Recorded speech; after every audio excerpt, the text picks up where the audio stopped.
మంచిగా ఓట్లు వేసారు 20 నెలలు. అందుకోసం ఈ పాదాలకు వందనాలమ్మా. అవి ఎమ్మెల్యే ఓట్లు, ఇవి దేశం కోసం ఓట్లు, మన భారతదేశం కోసం నడిచే ఓట్లు, మన దేశాన్ని కాపాడే ఓట్లు. సర్పంచ్ ఓట్లు వేరు, ఎమ్మెల్యే ఓట్లు వేరు, ఎంపీటీసీల ఓట్లు వేరు. ఆ ఓట్లకి ఈ ఓట్లకి చాలా తేడా.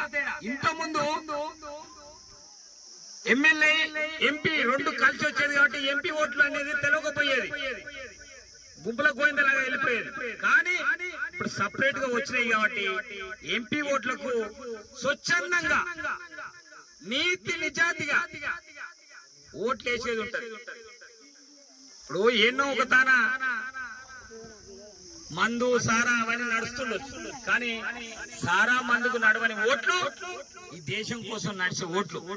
ముఖ్యంగా నరేంద్ర మోడీకి మనం ఓటేసి ఆయన ఆశీర్వాదం ఇవ్వాలి. 10 సంవత్సరాల నుంచి మన భారతదేశానికి ఎంత సేవ చేసిండో మనందరికి కళ్ళ ముందు అవుపడుతుంది. మీ ఊరికెళ్ళి అయోధ్య రాముని గుడి కట్టడానికి 1,06,000 మీ ఇళ్ల కాడికి వచ్చి 5-10 రూపాయలు మా 20 మాదా సంకటయ్య వీళ్ళందరూ వసూలు చేసి పంపిస్తే మీ ఊరు పేరు అయోధ్యల గుడిలో మీ ఊరు పేరు రాసి అయోధ్య పోయినప్పుడు చూసుకోండి. అంటే ఆ విధంగా గుడి కట్టిన తర్వాత ప్రతి గ్రామానికి అక్షంతలు పంపించిన ఘనత నరేంద్ర మోడీ.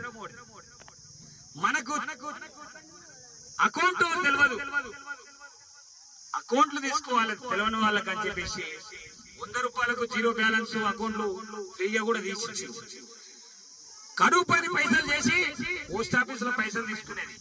20 రూపాయలు 30 రూపాయలు 10 రూపాయలు చిల్లర మిగిలితే పోస్ట్ ఆఫీస్ ఆయన ఇయ్యకపోతే వదిలేసి వచ్చేది. మనం ఆయనకు కొన్ని వేల రూపాయలు అయ్యేది, 20 రూపాయలే కదా.